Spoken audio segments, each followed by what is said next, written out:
যে অপারেশন ইতিমধ্যেই সাকসেস, প্রধানমন্ত্রী তার মন্ত্রিসভার বৈঠকও ইতিমধ্যেই সেরেছেন এবং যারা সেনা প্রধান তাদের এবং সেনাবাহিনীর ভূয়সী প্রশংসা করেছেন।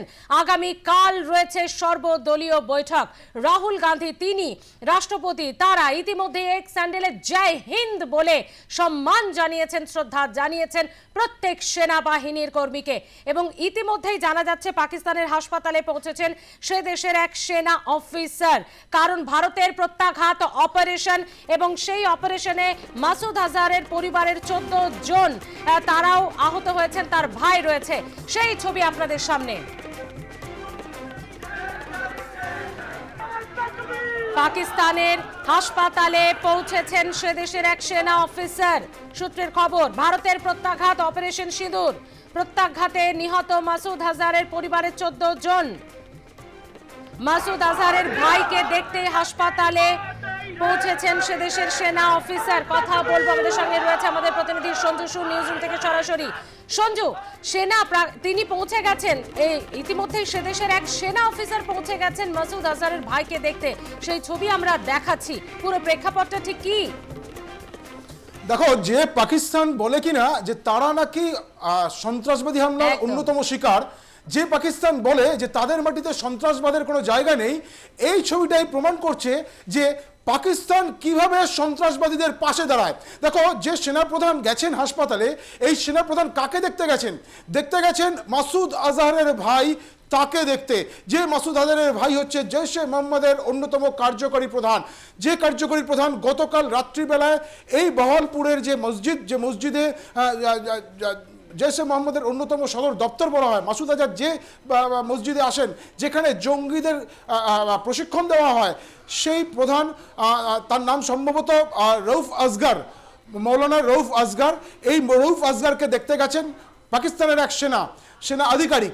তাহলে পরিষ্কার এটা প্রমাণ হচ্ছে যে পাকিস্তান জঙ্গিদের পাশে থাকে, কারণ একজন জঙ্গি আউটফিট, একজন জঙ্গি যিনি গতকাল ভারতের আক্রমণে আহত হয়েছেন, তাকে দেখতে গেছেন।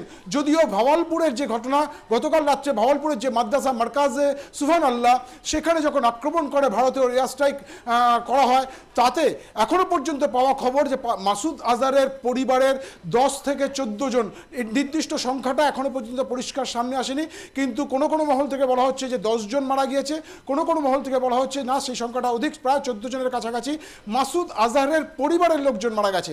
আরও অনেকেই হয়তো এই যে সেই মাদ্রাসাতে 4-4টে মিসাইল ভারত আক্রমণ করেছিল, ভারতের মিসাইল আক্রমণ করেছিল, হানা দিয়েছিল, এবং যার ফলে সেই ভাওয়ালপুরের যে মাদ্রাসা, সেই মাদ্রাসার বর্তমান অবস্থাও তুমি দেখতে পাবে যে কি অবস্থা হয়ে রয়েছে। সেখানে মাসুদ আজহারের পরিবারের এই যে ভাই, যার কথা তোমাকে বললাম, রউফ আসগরের ছেলে, তার স্ত্রী হুফেজা, তারা মারা গিয়েছে। রউফ আসগর যদিও কোনো রকমে বেঁচে গিয়েছেন, কিন্তু আহত অবস্থায়, আশঙ্কাজনক অবস্থায় তিনি হাসপাতালে ভর্তি রয়েছেন, এবং যাকে দেখতে গিয়েছেন পাকিস্তানের একজন সেনা আধিকারিক। ফলে এটা পরিষ্কার, পাকিস্তান যতই মুখে বলুক না কেন, পাকিস্তানের ফরেন মিনিস্টার, পাকিস্তানের ইনফরমেশন মিনিস্টার, পাকিস্তানের প্রধানমন্ত্রী শাহবাজ শরীফ, তারা যতই বলুক না কেন যে পাকিস্তান কখনোই টেরোরিস্টদের আস্তানা নয়, পাকিস্তান কখনোই টেরোরিস্টদের সহযোগিতা করে না, সেই পাকিস্তান কার্যক্ষেত্রে অন রেকর্ড একেবারে দিনের বেলা ক্যামেরার সামনে তিনি চলে যাচ্ছেন একজন জঙ্গিকে দেখতে, যে জঙ্গি ভারতের আক্রমণে আহত হয়ে হাসপাতালে ভর্তি। এবং তুমি দেখো, তার সঙ্গে এই যে আরেকটা ছবি দেখা যাচ্ছে, যে ছবির যদি সাউন্ডটা একটু বাড়িয়ে দিয়ে শোনা যায় তাহলে বুঝতে পারবে, যারা বলছে ভারত তেরা খ্যার নেই, জয় সায়া, অর্থাৎ জৈশে মোহাম্মদ যে পাকিস্তানে খুব বেশিভাবে, এই যে এখন যে ছবিটা দেখা যাচ্ছে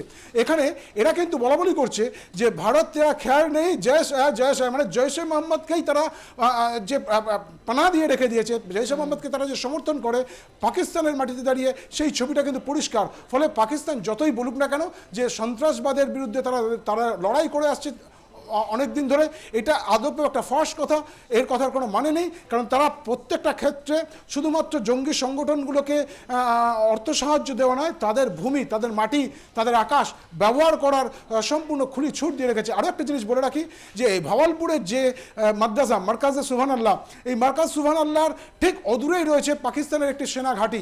ফলে এটা পরিষ্কার যে এই মার্কাজ সুবহান আল্লাহ, যেখানে জৈশ প্রধান মাসুদ আজহার বারবারে আসেন, খুব ফ্রিকোয়েন্টলি তিনি এখানে আসেন এবং এই যে যারা জঙ্গি প্রশিক্ষণ নেন তাদের প্রশিক্ষণ হওয়ার সময় উদ্বুদ্ধ করেন, বার্তা দেন, সেইখানে তাদের নিরাপত্তা দেওয়ার জন্য এই ধরনের একটি সেনা ঘাঁটি করে রেখে দিয়েছে। কোনো পুলিশ আউটপোস্ট নয়, কিন্তু একেবারে সেনা ঘাঁটি করে রেখে দেওয়া হয়েছে যাতে এই মার্কাজ সুবহানাল্লাহকে সংরক্ষিত রাখা যায়, নিরাপদ রাখা যায়। কিন্তু কি করে সম্ভব হলো? নিরাপদ কি রাখতে পারলো? ভারতের এয়ার স্ট্রাইকে গতকাল রাত্রে চারটে মিসাইল এই মার্কাজ সুবহানাল্লাহতে দাপিয়ে বেরিয়েছে এবং যার ফলে মার্কাজ সুবহানাল্লাহ এখন ধ্বংসস্তূপে পরিণত হয়েছে। এবং গতকাল রাত্রে আরেকটা ছবি দেখছিলাম, কোনো একজন পাকিস্তানি আউটফিট তারা ছবিটা এক্স হ্যান্ডেলে পোস্ট করেছে। এই মার্কাজ সুবহানাল্লাহ থেকে পিলপিল করে যারা মাদ্রাসায় যারা শিক্ষা নেওয়ার জন্য গেছে, যারা জঙ্গি হতে গিয়েছিল, তারা পালিয়ে বেড়াচ্ছে।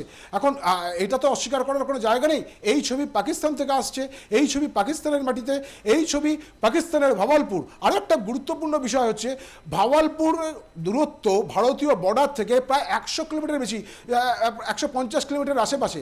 সেই ভাওয়ালপুরের এতটা দূরে গিয়ে ভারত আক্রমণ করে সেখানে পাকিস্তানের একটি জঙ্গি শিবির, পাকিস্তান বলছে যে সিভিলিয়ানদের উপর আক্রমণ করেছে। এটাকে সিভিলিয়ানদের উপর আক্রমণ করা বলে? এটা তো জঙ্গি শিবির। এবং যেটা পরিষ্কার হয়ে যাচ্ছে যে মাসুদ আজহার এই জঙ্গি শিবির থেকেই তিনি জঙ্গিদের উদ্দেশ্যে প্রেরণা দেন, বার্তা দেন, সেখানে ভারত আক্রমণ করেছে।